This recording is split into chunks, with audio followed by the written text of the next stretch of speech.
The 2015 Obergefell versus Hodges decision, which ended the ban on marriage for same-sex couples, sent a message that America values the rights of LGBTQ plus people. Why then, only 7 and 8 years later, has that value gone from fighting to end restrictions on LGBTQ plus people's rights to trying to bring those restrictions back and add on a few more?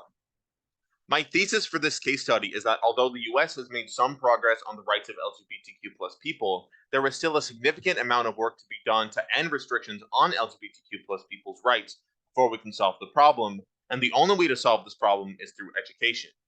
The ACLU found that within the first month of the 2023 legislative session, over 123 bills were introduced in state legislatures to restrict the rights of LGBTQ plus people in a variety of arenas. So, how did we get from 2015 to now so quickly? Well, in order to understand that, we must understand the history of LGBTQ plus rights in this country as a whole. We'll look into the past of LGBTQ plus rights in America, then at the present day issues of LGBTQ plus rights in America, and finally, we'll look at how to solve this problem.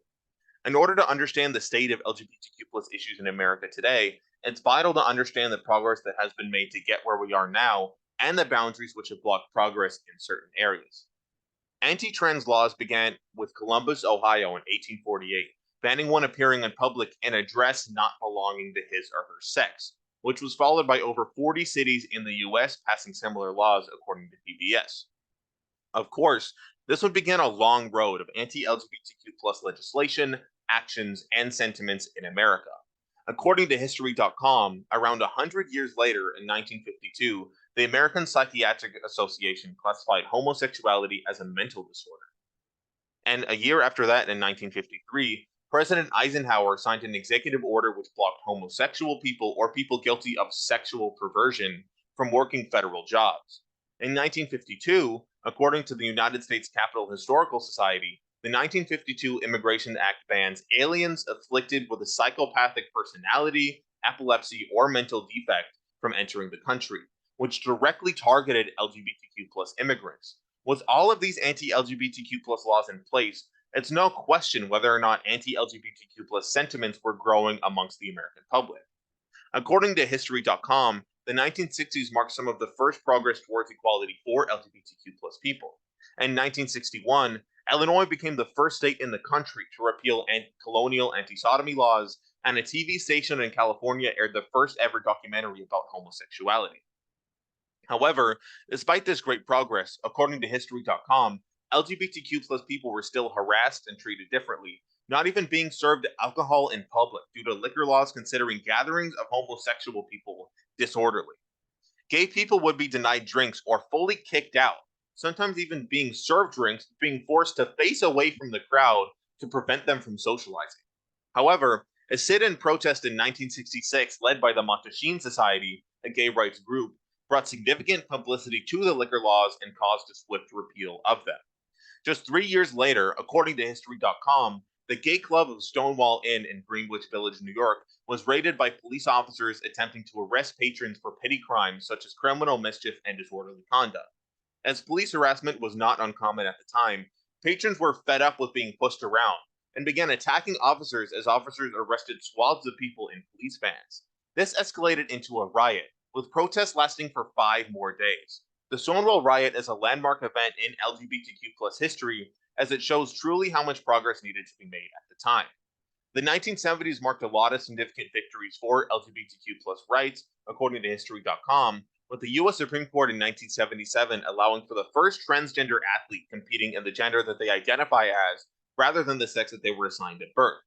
Harvey Milk and Kathy Kozajenko became the first openly LGBTQ plus individuals to hold public office, and the rainbow flag made its first appearance in 1978. In 1979, the first ever gay and lesbian rights protest uh, took took place in Washington D.C. with over 100,000 attendees. The tragic AIDS epidemic of the 1980s closed the door for progress, while the LGBTQ plus community was coping with their significant losses of life. And according to History.com, the 1980s did not bring a much better time. The 1990s brought the Don't Ask, Don't Tell policy, passed by President Clinton in 1993, which allowed LGBTQ plus people to participate in the military as long as they hid their sexuality. The 1990s also brought the Defense of Marriage Act, or DOMA, which was signed by President Clinton in 1996 and prevented the government from providing marriage benefits and out-of-state marriage certificates to same-sex couples. The 2000s, however, was the first time since the 1970s that the LGBTQ plus community got significant victories. According to History.com, the 2003 Supreme Court decision in the case of Lawrence versus Texas struck down Texas's anti-sodomy law and set a legal precedent against anti-sodomy laws. In 2009, according to History.com, President Obama signed the Matthew Shepard Act, which extended a 1994 hate crime law that harshens a hate crime sentence if the motivation for the hate crime was the victim's sexual orientation. The 2010s continued this path towards progress. In 2011, according to History.com, President Biden repealed Don't Ask, Don't Tell. And in 2015, the U.S. Supreme Court ruled that states cannot stop same-sex marriage, making same-sex marriage legal across the country. However, the 2010s did not just mark progress for those attracted to the same sex, but for all LGBTQ plus people. In 2017, according to History.com, Boy Scouts of America began accepting transgender boys. And in 2016, the U.S. military allowed transgender people to participate in the military. Though President Trump smacked down this policy in 2018, President Biden brought it back through executive order in 2021. Now that we have an understanding of America's rocky history with LGBTQ plus people's rights, let's look into the present and what we're dealing with on the front of LGBTQ plus people's rights in America right now. After decades of progress, the far right wing of the Republican Party is making waves in anti-LGBTQ plus legislation, introducing 124 total bills restricting the rights and mobility of LGBTQ plus people within the first month of the 2023 legislative session, according to the ACLU.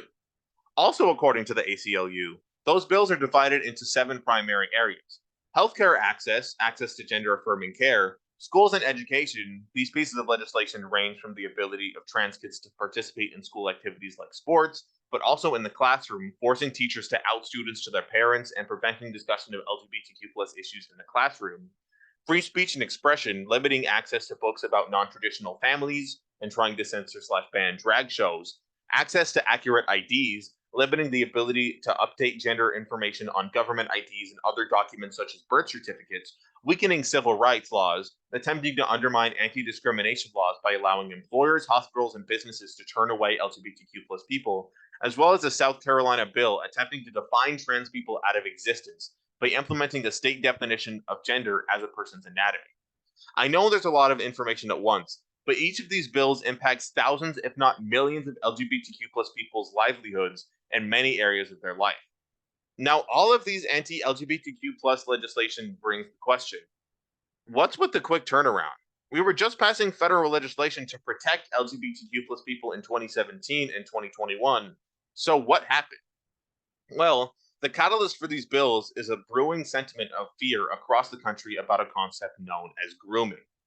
According to The Guardian, Ron DeSantis in his state of Florida signed a bill last year known as the Parental Rights and Education Act, also known as the Don't Say Gay Law, which bans instruction on sexual orientation and gender identity in schools between kindergarten and 3rd grade.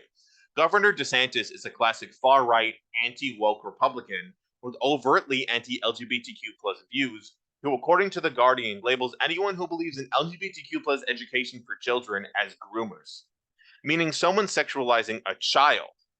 According to The Guardian, DeSantis' press secretary, Christina Pushaw, tweeted, "If you're against the anti-grooming bill, then you are probably a groomer, or at least you don't denounce the grooming of 4 to 8-year-old children."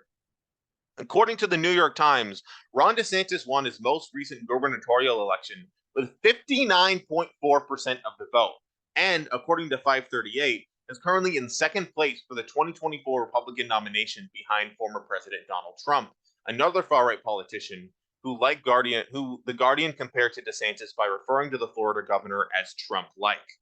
Given the clear influence that these far-right Republicans have on the Republican Party, the electoral body in Florida, and the legislatures of the country as a whole, it's important to look into where this influence comes from, how it might be used, and how much power it yields. It's clear from the Chapter 6 of the textbook that this Trump/DeSantis wing of the Republican Party may not be a social institution themselves, but are channeling the messages and sentiments of religious institutions and using media institutions to push these messages out to the public. Using these institutions makes this ideological group more powerful, as the power that these institutions have to influence gender/sex identity and shape normalization helps these overtly far-right beliefs make significant influence while having the mask of simply fighting for religious values. These pieces of legislation and the sentiments behind them have a very real impact on LGBTQ plus folk, especially youth.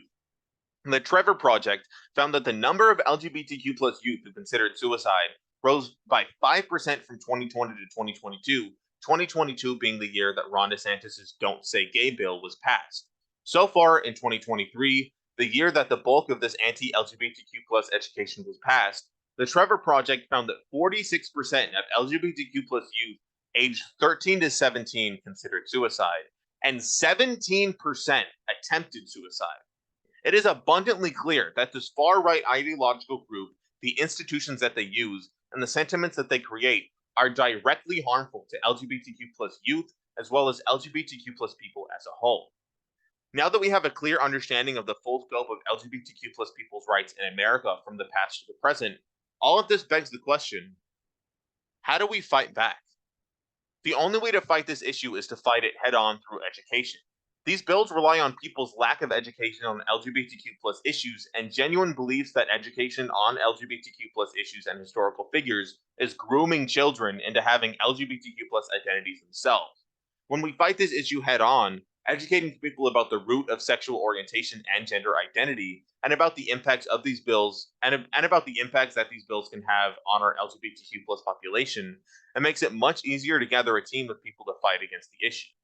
This can be directly observed through the polls taken of people in 3 states, California, Arizona, and Texas, as reported by The Hill, which surveyed respondents' favorability on 3 pieces of LGBTQ plus legislation. First, a ban on transgender bathroom rights. Second, a ban on the right for trans people to compete in sports and the gender that they identify as rather than the sex that they were assigned at birth. And third, a ban on gender-affirming surgeries for minors. These 3 states are the perfect sample for a poll on LGBTQ plus issues, as according to Forbes, as of March 2022, California was one of 7 states that requires education on LGBTQ plus history and issues, while Arizona was one of 4 states who allowed parents to opt their child out of LGBTQ plus education, and Texas was one of 5 states who banned LGBTQ education altogether. These 3 states being in the position that they're in allows us to get a great perspective on how LGBTQ plus education impacts a group of people's views on LGBTQ plus issues. When it came to the bathroom bill, The Hill found that 61% of Texans, 54% of Arizonans, and 45% of Californians supported the ban. For the sports rights bill, 68% of Texans, 63% of Arizonans, and 53% of Californians supported the ban. For the ban on gender-affirming surgeries for minors, 53% of Texans, 51% of Arizonans, and 41% of Californians supported the bill. It is clear through these statistics that Californians and Arizonans, the 2 states who allow LGBTQ education, have less favorable opinions on legislation that restricts LGBTQ plus people's rights, and California, the only state that requires LGBTQ plus education for all children, is by far the least favorable.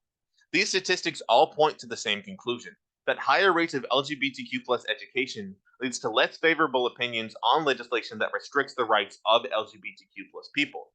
Of course, as of March of last year, California was only one of 7 states that required LGBTQ plus education in the classroom, meaning there is still a lot to fight for when it comes to LGBTQ plus education in the classroom, but there is still a lot that one can do in the realm of LGBTQ plus education outside of the classroom.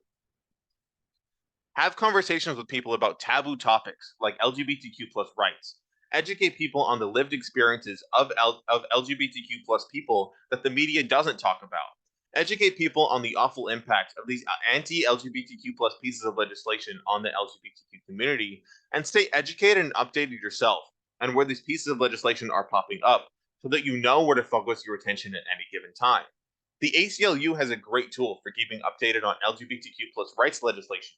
They have an interactive map which allows you to simply click on any state in the US, and it will tell you any pieces of legislation on LGBTQ plus issues that have been in that state legislature, and even allows you to view the bill itself, the status of the bill, and the date the bill was last brought up from the docket. It also tells you when a bill is being challenged in court. I would recommend this tool to anyone who would like to keep their understanding of LGBTQ plus rights in the US as thorough as they possibly can. Educating people both in and out of the classroom on LGBTQ plus rights not only lowers favorability for legislation that restricts the rights of LGBTQ plus people, but also allows people to educate their friends, who will then educate their friends, and in the end allows for much more people to be educated and aware than ever before. In conclusion, my thesis statement is correct, as we have a lot of work to do as a country if we are to become a safe place for LGBTQ plus people, and the best way for us to become a safe place is through consistent education, both in and out of the classroom. LGBTQ plus people's rights have never been secure in America, from 1848 to 2023. LGBTQ plus people have been given awful treatment from the American government, as even after a series of victories in the 2000s and 2010s, we still are backtracking on LGBTQ plus rights in the 2020s. Will LGBTQ plus people ever be able to feel safely integrated in America?